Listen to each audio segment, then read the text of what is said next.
অসম্ভব বলেই কিছুই নেই, দেখিয়ে দিল আরসিবি। ধোনির মগজাস্ত ফেল এবার আইপিএলে। অসম্ভব বলে কিছু নেই, দেখিয়ে দিল আরসিবি। রয়্যাল চ্যালেঞ্জার বেঙ্গালুরুর টানা 6 ম্যাচ জিতে আইপিএলে প্লে অফে জায়গা করে নিল।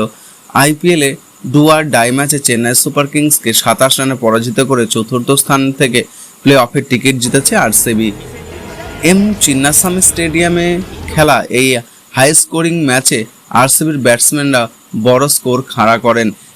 এরপর নিয়মিত বিরতিতে উইকেট হাতে থাকে সিএসকে। প্লে অফের টিকিট হাতে পেতে হলে অন্তত 18 রানের ব্যবধানে ম্যাচ জিততে হতো আরসিবিকে। অন্যদিকে প্লে অফে জায়গা করে নিতে হলে জয়ের দরকার ছিল না চেন্নাই সুপার কিংসের। চিন্নাস্বামীতে রান তাড়া করতে নামা সিএসকে অন্তত 201 রানে পৌঁছেছিল। পরাজিত হয়ে তারা শেষ 4 বৃত্তে ঢুকে পড়ত। শেষমেশ রুদ্ধশ্বাস লড়াইয়ে চেন্নাইয়ের ম্যাচ হেরে বসে। তারা 200 রানের দোরগোড়ায় গিয়েও থেমে যায়। ফলে শেষ হাসেন বিরাট কোহলিরা। শনিবার চিন্নাস্বামীতে চেন্নাই সুপার কিংসের হাই ভোল্টেজ ম্যাচে 27 রানে হারিয়ে দেন আরসিবি। সেই সুবাদে আইপিএল 2024 প্লে অফের টিকিট নিশ্চিত করে তারা। এবারের মতো ইন্ডিয়ান প্রিমিয়ার লিগ থেকে বিদায় নিতে হলো মহেন্দ্র সিং ধোনিদের। চিন্নাস্বামীতে টস হেরে শুরুতে ব্যাট করতে নামে আরসিবি। তারা 3 ওভারে বিনা উইকেটে 31 রান তুললে বৃষ্টির ম্যাচে সমসাময়িকভাবে থমকায়। বৃষ্টির পরে পুনরায় খেলা শুরু হলে কোনো ওভার কাটা যায়নি। আরসিবি নির্ধারিত 20 ওভারে 5 উইকেটের বিনিময়ে 218 রানের বড়সড় ইনিংস গড়ে তোলেন। অধিনায়ক হাফ সেঞ্চুরি করেন এবং ফাক ডুপ্লেসির 3টি 4 এবং 4টি ছক্কার সাহায্যে 39 বলে 54 রান করে দুর্ভাগ্যবশত আউট হন। নিশ্চিত হাফ সেঞ্চুরি হাতছাড়া করেন বিরাট কোহলি। তিনিও 3টি 4 ও 4টি ছক্কার সাহায্যে 29 বলে 47 রানের দাপটে ইনিংস খেলে মাঠ ছাড়েন।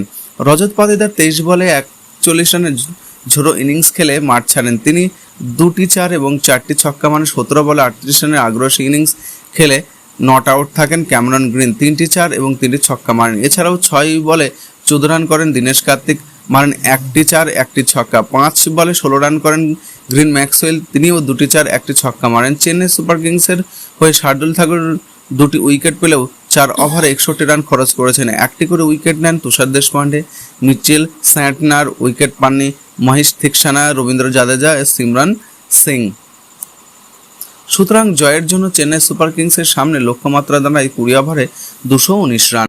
তবে চেন্নাই কোনোভাবেই 201 রানে পৌঁছলেই তাদের প্লে অফের টিকিট নিশ্চিত হয়ে যেত। সেক্ষেত্রে ম্যাচ জিতেও আরসিবিকে নেট রান রেটে পিছিয়ে পড়তে হতো চেন্নাইয়ের কাছে। জবাবে ব্যাট করতে নেমে চেন্নাই সুপার কিংস 20 ওভারে 7 উইকেটের বিনিময়ে 191 রানে আটকে যায়।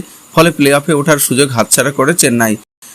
দল হারায় ব্যর্থ হয় রাচিন রবীন্দ্রর লড়কো হাফ সেঞ্চুরি। তিনিও 5টি 4 ও 3টি ছক্কার সাহায্যে 37 বলে 61 রান করে আউট হন। অজিঙ্ক্য রাহানে তিনি 3টি 4 ও 1টি ছক্কা মারেন। 22 বলে 42 রানে অপরাজিত থাকেন রবীন্দ্র জাদেজা, তিনিও 3টি 4 ও 3টি ছক্কা মারেন। 13 বলে 25 রান করে মহেন্দ্র সিং ধোনি, তিনিও 3টি 4 1টি ছক্কা মারেন। আরসিবির যশ দয়াল 4 ওভারে 42 রান খরচ করে 2টি উইকেট তুলে নেন। শেষ ওভারে যশ দয়াল এই ধোনিকে পরাস্ত করে আরসিবিকে জয় এনে দেয়। ম্যাচের সেরা হন ফাক ডুপ্লেসি।